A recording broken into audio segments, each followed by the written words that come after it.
Welcome to Find Your Lady Tribe. My name is Brenda. And I am Michelle. And it's our mission to build a community of lady tribes, a place to connect and grow your tribe with resources, ideas, workshops, retreats, and events. We invite you to join our inner circle and become a tribe leader. It's free! Each week, we will start a conversation about connecting within your tribe and across all of our tribes. Our goal is to create 1,000 new lady tribes in 2022. And each episode will challenge you with a call to action. The first one is to join our inner circle. Go to tinyurl.com/myladytribe. And as a gratitude gift, we will send you a downloadable copy of Chapter 1 of Lady and the Tribe, The Awakening. Yay! So please subscribe to be notified of a new episode each week. Hey everybody, thank you so much for joining Find Your Lady Tribe today. We are so glad you're here with us today. We are just about to kick off a new series that we think you're gonna love. It's called How to Help a Friend When, fill in the blank. So over the next 4 weeks, our next 4 episodes is going to be dedicated to helping you help your friend through transitions and difficulties in their life and things that, are harder to talk about. Today, I'm so excited to have a very special guest with us who I will introduce you to in a moment. Today we're going to talk about how to help a friend through a great loss. And today we have with us Kris Fuller here on the line with us. She is the Chief Creative Officer of the Best Ever You Network. She's an artist, author, speaker, and coach, and she's founder and CEO of Your Life Sparkles. An inspirational leader and unapologetically positive, Kris provides incredible value in launching new businesses, hosting empowerment events, and believing in yourself. She is an authentic storyteller who knows the power of mindset, sharing, and building community. You can tell why we invited her today, right? So back in 2020, her wonderful husband, Ben, passed away from colon cancer. And she wrote about the love, laughter, awkwardness, and pain of losing her spouse as Cancer Wife Ninja. The blog is on her website, and she continues with a segment called And Now, where she shares the journey of being a young widow. Kris, thank you so much for being with us here today. Michelle and Brenda, thank you for having me, and thank you for that incredible introduction. It always makes me smile listening to someone else describe me and talk about me. It's been a wonderful journey in my life to get to where I am today. So I'm going to kick off with just helping our listeners get to know me a little bit better, and then we'll dive into that widowhood that I am currently navigating and how to help a friend who is a new widow or navigating being a widow, if that sounds good to you guys. Yeah, absolutely. So, just one more thing before we get to that. I just want to say that I've had the pleasure to work with Kris on her Best Ever You network. And they've got so many great things there. So we're going to give you some info how to connect with Kris at the end, all the great stuff that she has going on. But yes, please tell us your story, Kris. Tell us the incredible journey that you've been on. Yes, for sure. So professionally, I started with an education and fine arts degree, and I worked as a teacher for 10 years in public school systems, both in Canada and the United Kingdom. When I came back to Canada, I was looking for something a little different. And so I leaned into my fine arts, and I decided to teach art full time. And I looked for ways to do that, which eventually led to me running and owning a company called 123 Artful, where I taught people how to paint. And my philosophy there was I believed that anybody could paint with the right instructor and the right positivity and patience and love surrounding it. And so I helped hundreds of people paint, and I grew that company to a place where I had other artists working for me. At that same time, I was around 35 at that time, and that is the time in my life when I met the handsome Ben Fuller. So we met at 35. We were 2 months apart from each other, and very quickly we have this love story where we fell in love and got engaged, and all of the happy things were just going our way. I thought, this is great. Finally, as a little bit of a late bloomer, 35, I hadn't met a partner yet, and same for him. So we were delighted to finally meet each other and find out that we were so aligned. And he was my number one cheerleader with not only the art company, he was there when I decided to start it. And he was like, you should go for it. Just jump off that cliff because you will fly. And after running that business for 4 years, remarkable things were happening with my interactions with, and at that time in particular, women who were coming to me and disclosing how nervous or scared, in fact, they were to come to a class or to try painting because they thought they had no talent and no skills, and there was an apprehension and a fearfulness. And through these interactions, it started something in my mind going, this is what I'm here for.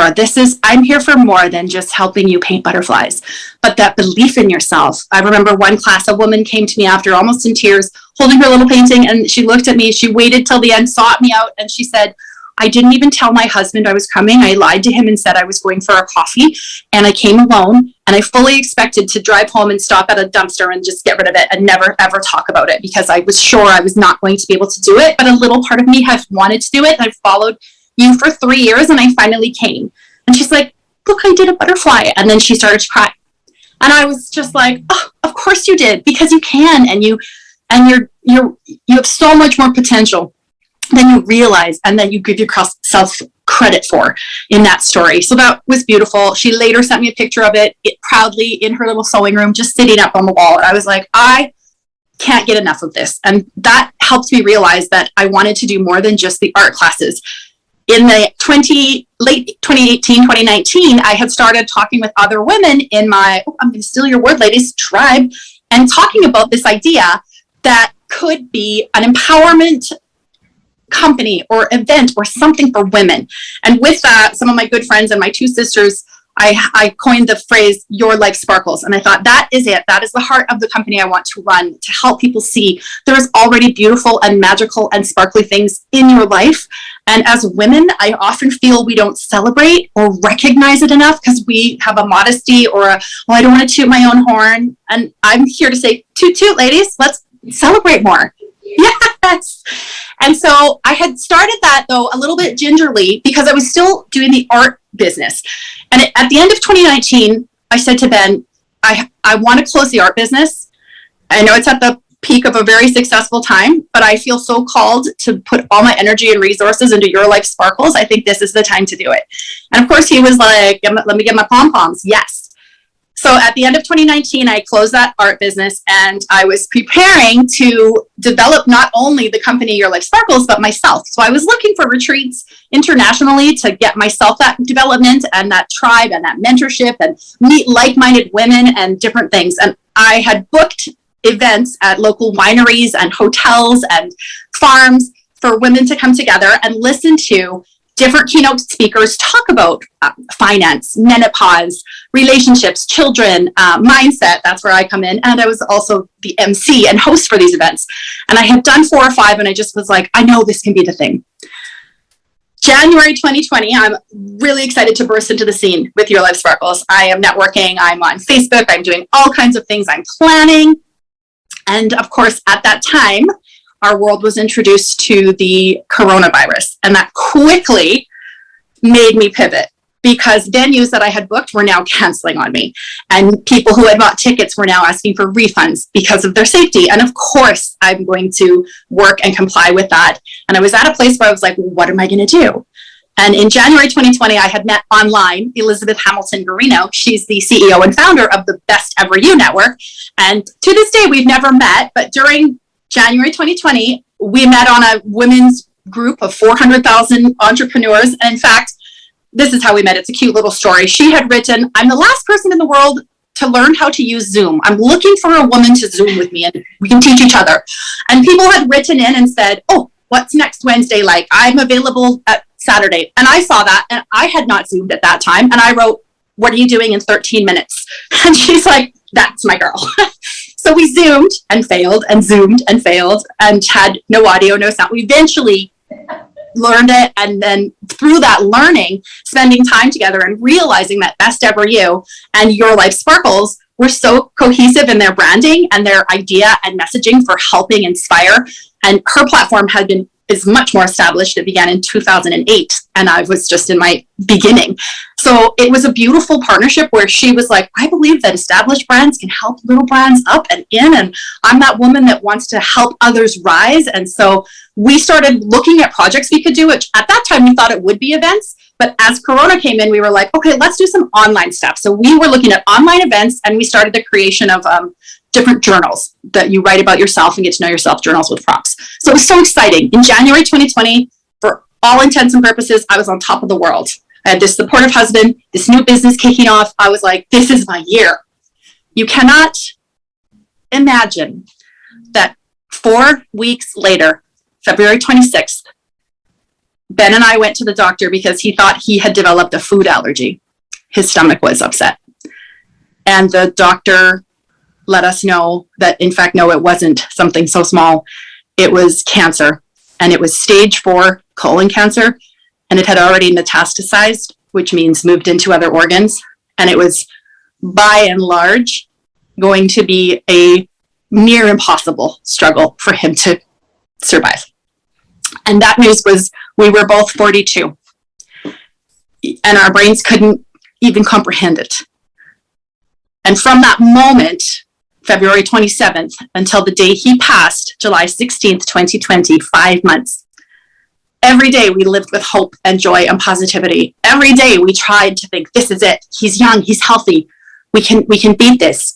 And I know I've spoken about this journey before, and certainly Brenda's right, I did blog about it. The blog started because I wanted a forum to share with people in my family and close community what was happening medically, and it was becoming exhausting going through the drug regime, the news from doctors, what we were going through. And I thought I had seen somebody done this where they were like, I blogged about my father's health journey so people could take a look medically. And so it started like that, but very quickly it shifted to a much more personal sharing from my point of view as the wife who is now thrust into a caregiving role, and in the time of 2020.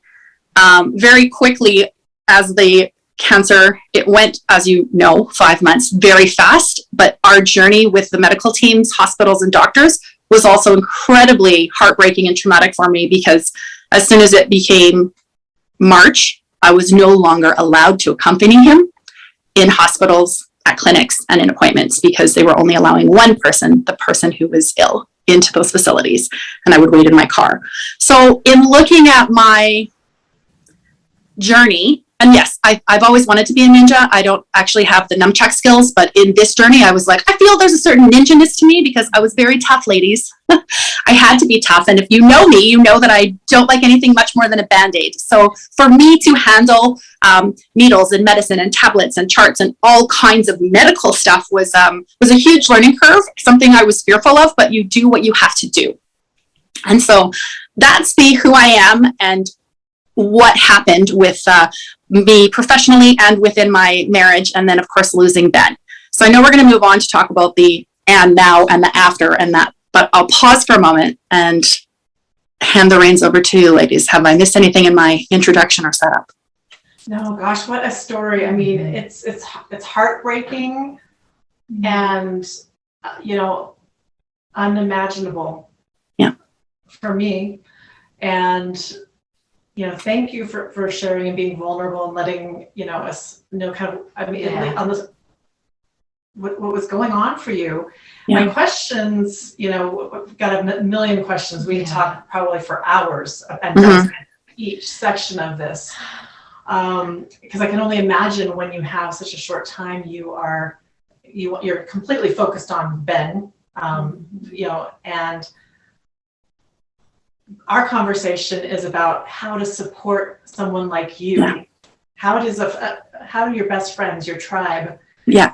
Hard for us to talk about it with you, because we don't want to. You seem fine right now. We don't want to push a button that makes your day spiral down. We want to help. We want to do something. There's nothing to do. Yeah. And I having gone through it and having had one of the hardest things to do that I have had to have many lessons in, and I have had to learn to have grace with myself, is being the receiver of help. Because you know what we want to do all day? We want to be the giver. We want to be the person that's like, let me help, let me do. To receive is an entirely different bucket. And as a widow receiving help and love, even then, even though it was fully deserved, I still resisted and felt like I needed to be tough and I could handle things. So that was something that, looking back, I shouldn't be overly surprised by that, but certainly that was a quality in me that it was really hard to accept that help. And so when you look at, I'll talk about it from the immediacy of right after into now, months later and down the line. So the immediacy right after he passed, there honestly is a time, probably 2 weeks, I don't remember now, like how I fed myself and who looked after my cat and different things. And I know from talking to my sister and my two best friends that they were like, someone came out every day. My sister spent the first 5 days with me in my house just to be there for me and sort of help that basic self-care need. Like, she's like, I put you in the shower. I was like, you need to shower. It's been a week. I did some laundry for you or different things like that. And with that, I think another, if you're talking about those people that I'm talking about now were that super close, like in my daily life, right? They're real tight knit, is if you are helping a new widow in those early days, move slowly. Because my sister one day was cleaning up and I burst into tears. She was about to do laundry and it was like a hoodie of Ben's that I didn't want washed because it still smelled like him. So in looking at your help, you think, oh, I'm going to clean up. And whether it's, a pop can on the nightstand or something that you're like, this needs to be tidied, just proceed slowly, because even though you want to be helpful, you don't know what things might have emotional attachments, and the widow might not know either. If you were to say to someone, what in this room is important to you? I might not choose, his last razor or whatever it is, something that might seem small or silly. So if you're helping, go slowly. And if you're not sure, maybe just pause. So with that help, the next thing is, if you're offering or giving help, the specific, and even more than an offer, when somebody said to me, I learned this quickly, they're like, what do you need? My answer is nothing. I don't need anything. What can I do for you? Oh, no, I'm fine. I would like to come and mow your lawn on Thursday. Does Thursday work for you? That was so much more. Now I had a thing and I wasn't overwhelmed with, I don't want to make you do my jobs, because I felt like I should be able to mow my own grass and clean my dishes and change my bed sheets, or, tasks that are just the ongoing tasks. So I had another friend who, every time she would come out, she's like, I've brought my gardening tools, because she knew me and I'm not a gardener. I'm not a green thumb. But even if I was, in that time, the last thing I was caring about was some of those other exponential things, like I need to feed myself.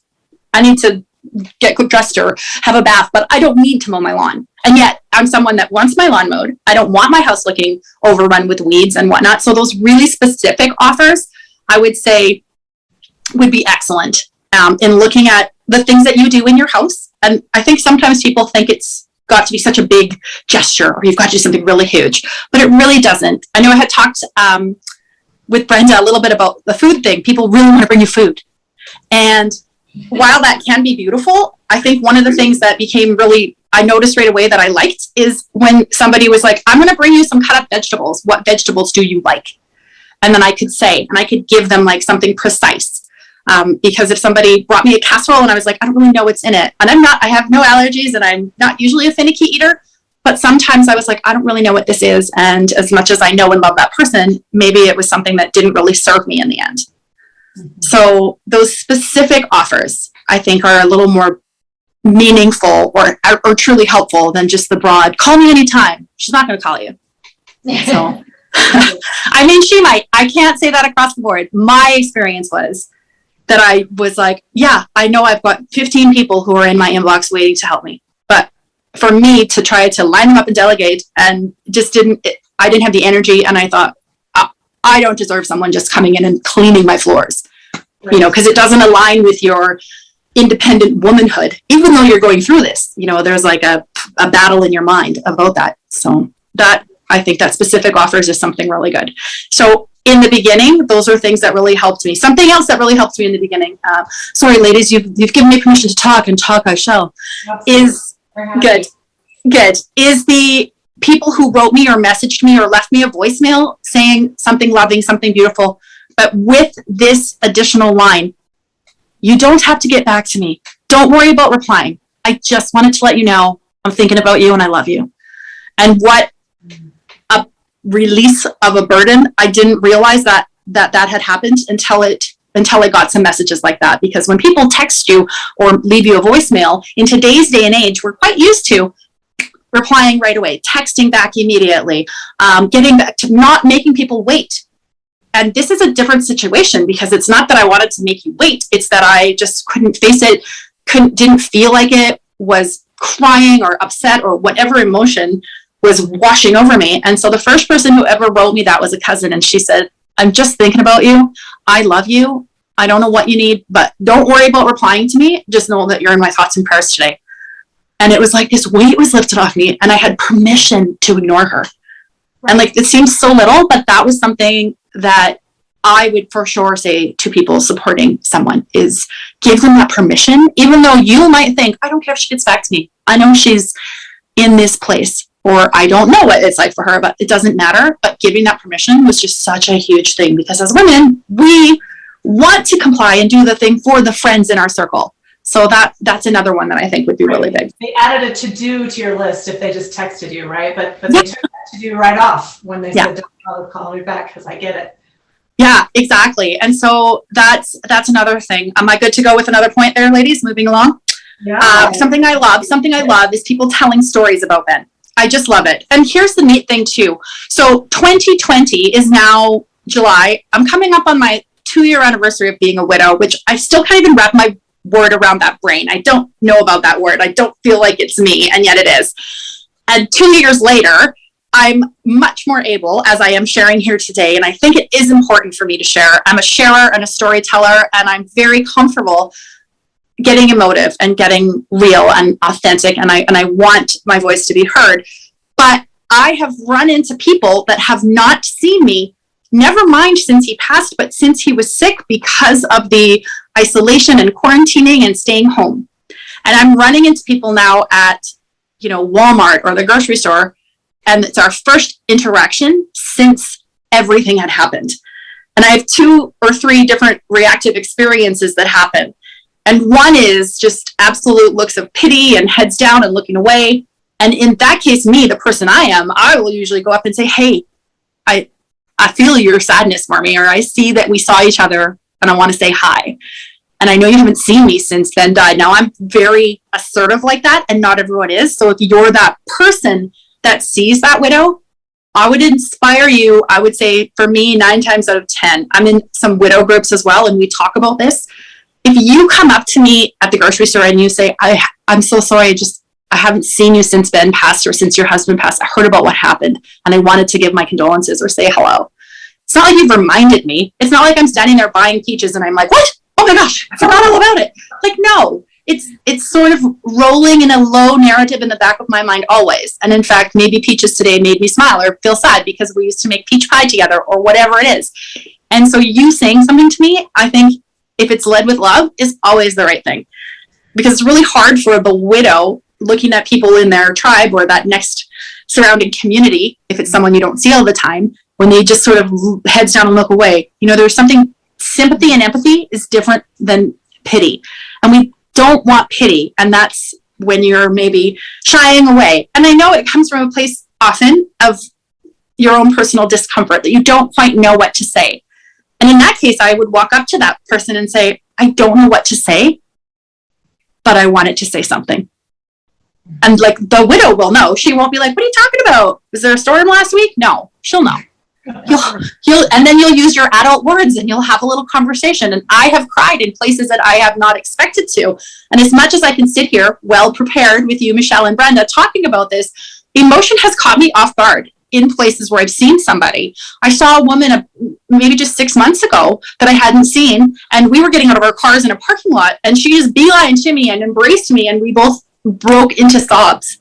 And she's my sister's friends, best friends, like we knew each other from circles of women. But her instinct was to come to me and hug me, and my instinct was to fall into her arms and cry in the parking lot. And I would not have predicted that. I was having a beautiful day. It still was a beautiful day. It just had now a different layer or level that was invited in. So don't shy away about saying something. And on that note, I do want to talk a little bit about some of the things to say or maybe to not say. Because I think people often want to say something comforting, and in their well-meaningness, some of the things that have been said to me they don't land right is when you're talking about the loss of a spouse. It is so different than any other loss. I lost my mom in 2018. That was devastating and hard, but I had Ben in the evenings to hold me and comfort me and share and talk. Losing a spouse changes not just the big picture. I don't have someone to take on dates to things, but every moment in your house is now so quiet. How you watch TV is different. How you make coffee in the morning is different. When you walk by a sock on the floor, you're like, oh, there's only me to pick up that sock. And yes, it's my sock, but before someone could have picked it up and now they can't. And so when you say to someone, oh, I know you're lost. I lost my XYZ. If it isn't a spouse, I would invite you to stop using that as a parallel. As much as you have felt a loss and feel grief, a spousal grief is just so different. And the better thing to say would be, I can't imagine how you feel. Because until it happens to you, until you know what losing a spouse is like, you really don't know. And I mean, even when I lost my mom, I had lost uncles and cousins and friends and people in family situations that were further removed. And it was very different losing a parent. And it's very different losing a spouse. So I would say, I can't imagine is one of the best things to say, followed by, I love you, followed by, I'm here for you. And I think those are just my top 3 favorite things. Other things people say that have been hard to hear is, well, he's in a better place. Well, I don't want to know about that because I have been robbed of my future experience. I had a plan. We had a plan mapped out. And yes, I'm a positive person and I do believe that I have a beautiful future in front of me. In fact, one of my favorite quotes is this one that says, just imagine some of your favorite memories have not yet happened. And I think that's beautiful. But some of my favorite memories are also no longer present with me in the same way because it's not him that I get to share them with. Right. Yeah. So that, and then the another one that is, you'll love again. But you don't know that, and it's not necessarily comforting. And it doesn't matter if it's 6 months or a year or 2 years or whatever down the line is. And maybe that woman isn't looking for that. So you may not be causing or creating a situation of comfort. That has not been my experience with that. It's very individual. And so well-meaning phrases, I would invite you to just pause and consider those top 3 again. I can't imagine. I love you. I'm here. Simple, simple, simple. And let her share. Because now, like I said, I'm coming up to 2 months and I'm newly considering what it would look like to date again and what it would look like to, find that love again. And it's exciting and it's scary. And even in that, so we've talked about widow immediacy and we're kind of moving into that like down the line, right? Seeing me months later and me considering dating now. And as I share that with my tribe, I've been surprised by the reactions. Some people in my tribe have said, oh, that's fantastic. Yeah, get out there. Have a great time. We're with you. Others have been surprised and are not shy in vocaling that surprise, saying things like, oh, well, I just thought you'd be alone forever. What about Ben? And things that have stopped me in my tracks and made me really reflect and go, oh my gosh, yes, what about Ben? But I have to circle myself back then and say, but that's no longer an option for me. He's gone. And as much as I will love and honor his memory and have a space for love for that man my whole life, I feel like in some ways the best relation I can give to that is thinking about people with kids. You have your first baby and you're like, I love this child 100%. I can't imagine loving anything more than this child. Then you have a second baby. You don't go, oh, each kid gets 50-50. That's it. You get half my love. You have another 100 somewhere magically in you And same if you have a third child or whatever the case may be. And I don't have kids, but I just know from, speaking to mothers and being in family, even with my nieces and nephews, that you love them all at this really high capacity. And you're not like, oh, another kid, I gotta split this love a little more. I can only love you on Thursdays. That's it. Absolutely. And Kris, we're running low on time here, but I really wanted to share with our viewers a little bit about, 6 months later, a year later, the support that would be welcomed. And I think you and I talked a little bit about just people dropping in. Yes. Yeah. So I would say the last tip I would say would be to be present, to continue to be present. You often get a lot of support immediately after, but 6 and 8 and 10 months down the line, put a little extra effort into thinking of that person. And I do love when somebody just stops by and maybe messages me and says, I'm swinging by with 2 coffees. Some of my close friends know my schedule. Or they will stop by and they'll message me and say, I popped by, but you weren't there. And it really warms my heart to feel that love in a really tangible way. So I think that is something that, yes, you're right, I have really appreciated. Absolutely. Well, Michelle, what questions came up for you? I was actually just drawing conclusions about the things that you shared with us being timely for someone that we would come alongside it's gold. But I was also thinking about how universal that your information and your life lessons from hard lessons are universal to all of our relationships and all of our friendships.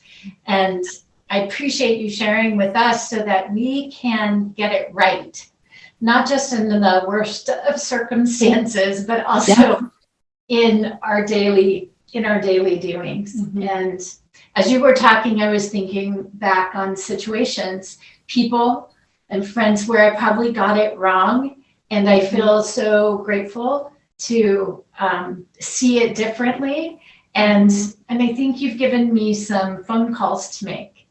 And and I want you to know that we cannot imagine how you must feel. We love you immediately. And we are here for you. And thank you for letting us. You. Yeah, absolutely. Thank you.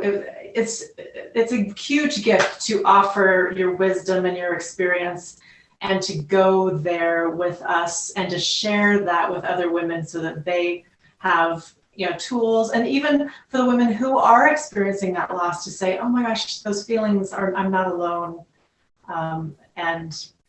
And I should reach out. Maybe you could, we like to leave with a few tips or a few takeaways, and you've given us so many, and that's, what we ask for. Thank you. What about for that person who is experiencing loss? Can you just give us 3 bullets, what to do or what not to do, something to help? Yeah. A call to action today. Okay. Yes. Perfect. So the 3 things I would say for the call to action to help the grieving widow is tell stories about him. Okay. Tell those memories, share those stories. We love them. We don't tire of them. So that is beautiful. Another one would be if you know or remember his birthday or anniversary, their wedding anniversary, it means a lot to me to hear from people on those special dates. And just to say, I'm thinking about you. And I love you on those special dates. It can be a little extra hard. And the last thing is if you have the instinct to do it, like Michelle, right now, you said I have a few phone calls to make, do it. One of the most meaningful things that happened to me recently was flowers were sent to me just recently from a friend out of the blue. And it's been so much time. It was, again, out of the blue, but it meant so much because it was sort of that like, hey, I haven't forgotten. And you crossed my mind today, even though it was random and there was nothing, there was no catalyst. But if you have an instinct to do it with a little quick call. And all you have to say is, you were on my mind. I was thinking about you. I hope you're okay. Like, keep it simple, right? I think sometimes we build it up too much and then we go, oh, I'll do it later. It's going to be a big thing. It doesn't have to be. And those little shows of love mean a lot. So I think those are my 3 takeaways. Awesome. Wonderful. Thank you. And our final question always is, how do you tribe? I tribe with loud, boisterous love, my girlfriends. I'm sure you can imagine. I am a hugger, a loud laugher, and a force you into my arms like a cat kind of friend. My friends love it, and if they don't, I will tell them they love this. But I really do lead with a lot of love. I tell my girlfriends all the time in phone calls, conversations, and face-to-face that I love them. And I think that is something, that's how I tribe, is I really share my love in many, many ways. I love it. We're proud of that. Oh, that's wonderful. We say I love you too. We do. Yeah. Weird. We make it weird, I right? make it Good. Yes. Make it awkward. I love it. That's the t-shirt, ladies. Make it awkward. Tell them you love them, because I think that's it, right? Constantly letting them know how important they are to you. So important, because we just assume everybody knows that Yeah. or so say it. I love it. Thank you so much, Kris. How can people find you? I almost forgot. Yes. So the best place they can find me is Kris M Fuller. So that's KRISM for Marie, FULLER. And so that's my website, krismfuller.com. And that's my social medias, Kris M Fuller everywhere. And of course, you can also find me at besteveryou.com. So those are the places, and they're all linked. So if you find one, you'll find them all. And my website has my blog on it and all kinds of other goodies about what I'm up to with art and coaching and being fabulous and over hugging friends. So many treasures. Thank you so much. And thank you to our followers and viewers. We're so glad you're here with us. And like we always say, we always end with, when 3 or more gather, we are tribe. Hey! Well, in that case, I need to throw into the air my invisible sparkles. I always carry invisible glitter and sparkles for your life sparkles, because A, it's not messy, B, I always have them, and C, it's a little bit of fun. So sparkle it up, ladies, and it's just tossing your hands in the air. Thank you, Kris. Mwah. Thank you so much for joining us today for Find Your Lady Tribe. Would you do us a favor and hit that like button and add a comment? It'll really help us grow. Better yet, find the share arrow and share out to your tribe. Join us again next week on YouTube or your favorite podcast service.